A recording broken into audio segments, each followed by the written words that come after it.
All right. We are back with another episode of the Dharma Talk.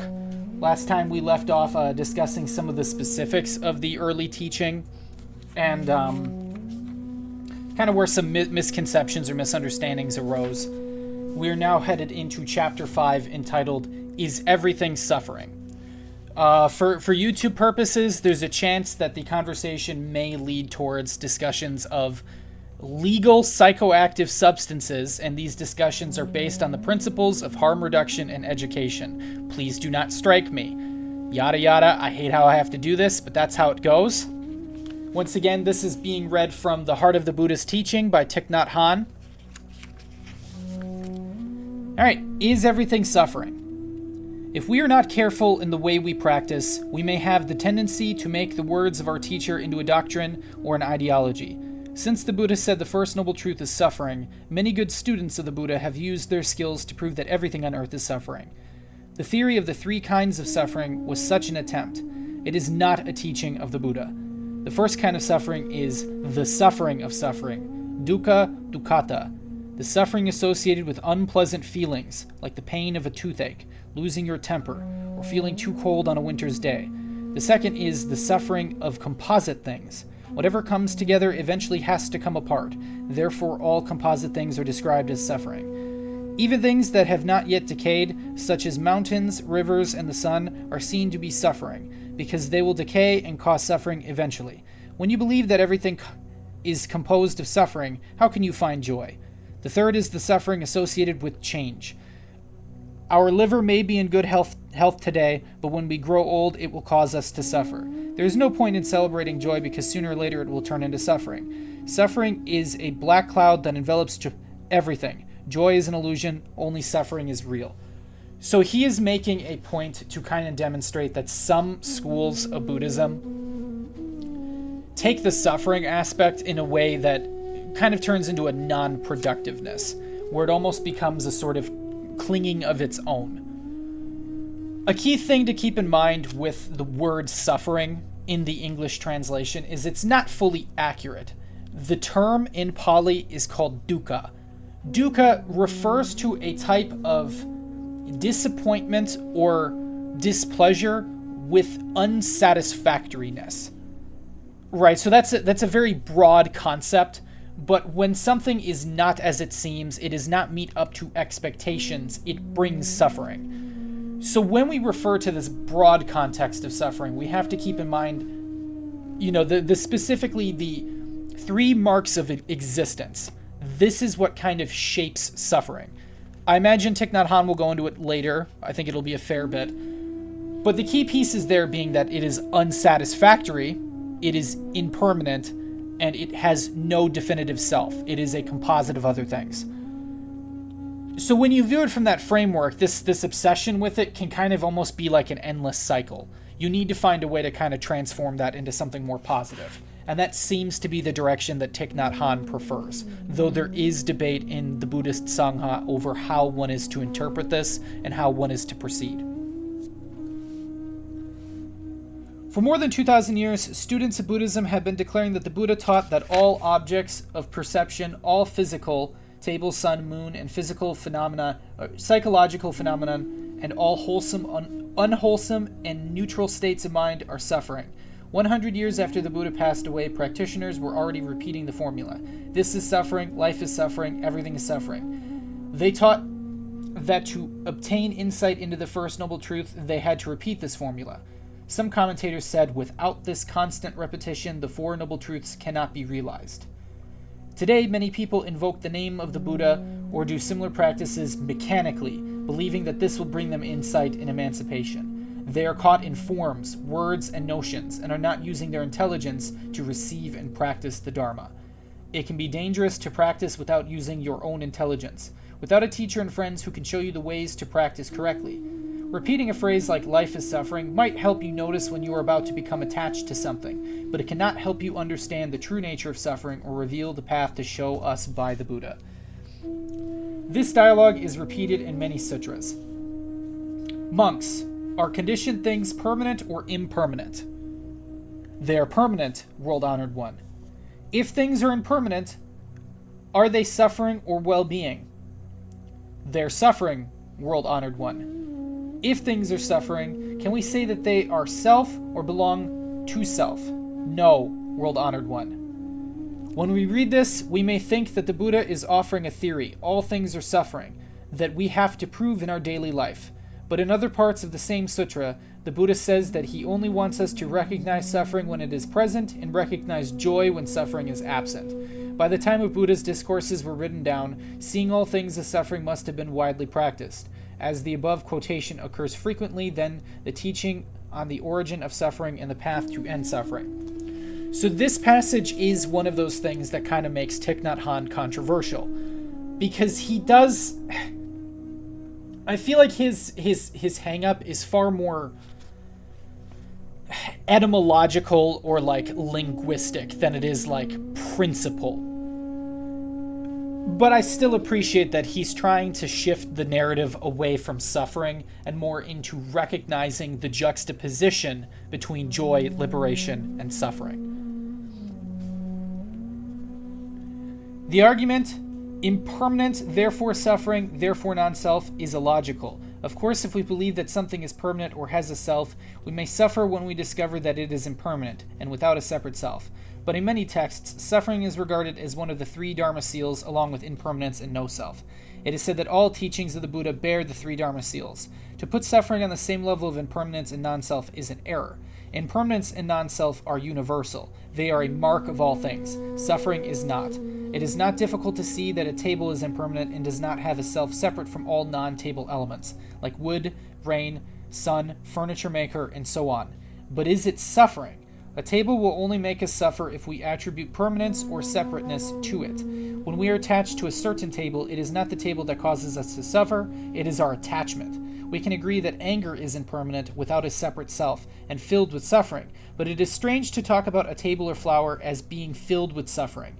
The Buddha taught impermanence and non-self to help us not be caught in the signs. So I kind of agree with that assessment more. The idea that like